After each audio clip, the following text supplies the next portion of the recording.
Si je vous dis distorsion cognitive, les mots semblent compliqués, mais Amélie Simard, éducatrice spécialisée au GRTP, va nous démystifier ça. De quoi on parle exactement quand on parle de distorsion cognitive? Les distorsions cognitives, c'est des erreurs de pensée qu'on va faire. Ça veut dire que les pensées ne sont pas ajustées à la réalité. Ça peut être, disons, j'ai eu un accident l'année passée pendant l'hiver. C'est sûr que si je repasse par cet endroit-là, je vais avoir un accident. C'est sûr et certain, c'est arrivé une fois.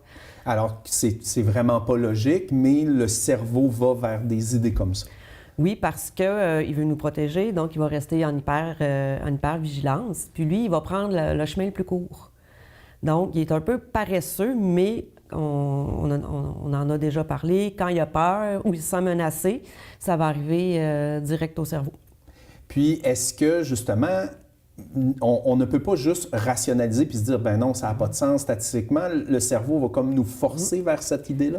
Oui, parce que c'est l'émotif qui va entrer en ligne de compte. Puis quand on est sous l'émotion, on dit souvent, prends pas de décision quand tu es sous le coup de la colère. Bien, c'est vrai. Parce que le rationnel n'existe plus. On n'a pas le temps de prendre des décisions à ce moment-là.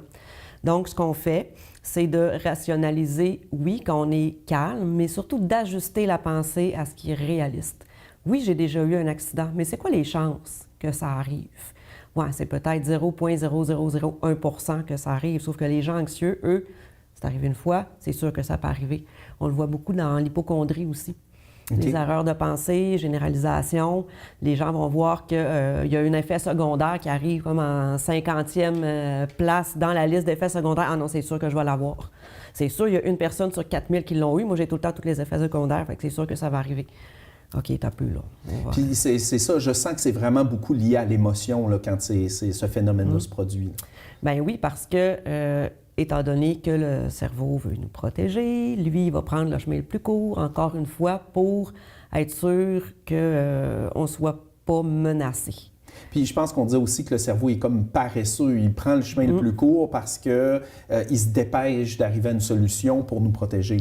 Oui, le traitement de l'information est super rapide. Donc, il faut vraiment prendre le temps de se baisser un peu pour se dire, OK, ça a-tu vraiment du bon sens, là, ce que je suis en train de penser? Qu'est-ce que je fais avec ça maintenant? Mais c'est quand même difficile de se convaincre pendant qu'on est en émotion. Donc, ce qu'on dit, c'est que, OK, fais baisser ça un peu. Puis après ça, tu vas pouvoir faire un feedback sur la situation puis dire, OK, je pense que là, je suis allé trop loin. OK, je pense que là, mon scénario catastrophe, il n'y avait pas d'allure. Est-ce que ça peut aider de le faire avec quelqu'un d'autre, que ça vienne de l'extérieur ou c'est un processus qu'il faut faire intérieur soi-même? C'est un peu des deux. En thérapie, c'est sûr que c'est un travail sur soi-même, puis il faut s'investir. Quand c'est des proches, des fois, qui essaient de nous aider, c'est pas toujours adapté non plus à la situation.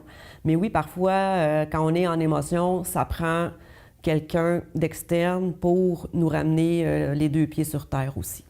Donc, est-ce qu'il faut attendre que l'émotion soit passée pour commencer à déconstruire cette distorsion cognitive-là? Bien oui, sinon ça donne rien. On va fonctionner sur le pilote automatique. OK, puis qu'est-ce qu'on fait? Est-ce que c'est bon d'essayer de se dépêcher de mettre fin à l'émotion? Il faut la vivre complètement? Comment on gère ça? Dans le fond, l'émotion, ça va passer. C'est plate à dire, comme une crise de panique, on attend que ça passe. C'est plate, c'est désagréable, mais c'est pas grave. OK, donc on le vit jusqu'au bout, après, on se raisonne, dans le fond.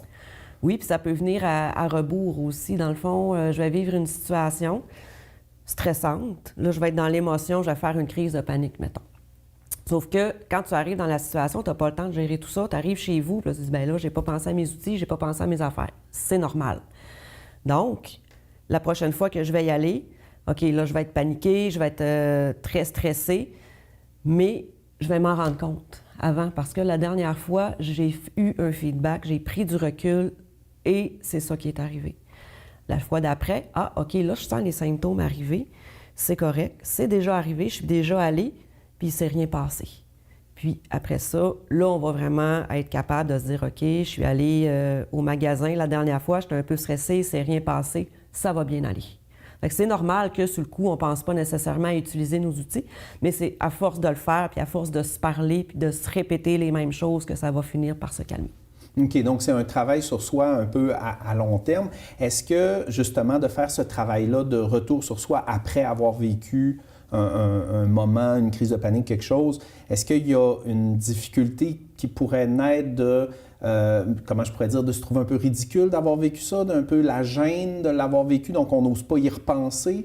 J'imagine qu'il faut comme lutter un peu contre ça.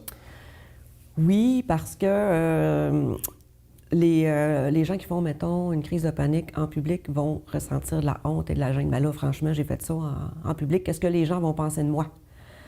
Mais en fait, c'est pas grave, parce que les gens ont autre chose à faire que de s'occuper de toi pendant que tu es en train de gérer des symptômes, ça paraît pas. Tu sais, il y en a que ça va paraître, mais en fait, les symptômes anxieux, si je te rencontre dans la rue, tu es anxieux, je le sais pas. Mais ça va créer aussi de la honte, parce que les gens, ils savent que c'est irrationnel. Ils savent que ça n'a pas de bon sens.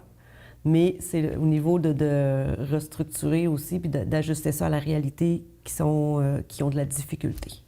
Donc, je pense qu'en définitive, ce que je comprends, c'est qu'il faut se laisser le temps d'apprivoiser les outils. Donc, c'est pas parce que la première fois qu'on s'est fait donner un conseil, un outil pour gérer l'anxiété, si la première fois on s'en est pas servi, ça veut pas dire que c'est pas un bon outil pour nous. Pas du tout. Puis, ça arrive souvent que les gens anxieux veulent que ce soit fait pour avant hier.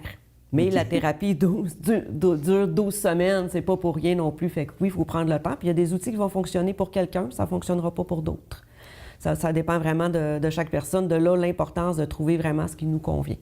Parce que sinon, on va vraiment avoir la difficulté à se recentrer en utilisant quelque chose qui ne nous convient pas. J'espère que les gens à la maison, que nos chroniques vont leur donner un coup de main, mais je comprends que des thérapies, ça peut être excellent aussi. C'est probablement une des meilleures choses à faire. Le GRTP offre ça, dans le fond, c'est un service offert dans la région? Oui, on est basé à Jonquière, au Carré-Davis. Puis oui, la thérapie, ça a vraiment un grand succès. On voit des gens arriver au début des groupes, ils ont la tête rentrée, les épaules remontées, des fois la tuque jusque-là. Puis après les 12 semaines, la face leur a remonté. Ils ont des horaires de président pendant ça faisait 3 ans qu'ils ne sortaient pas là. Donc, l'impact est réel. Oui. Il ne faut pas hésiter d'aller chercher de l'aide. Non, on est là pour ça. Génial. Merci beaucoup. Merci.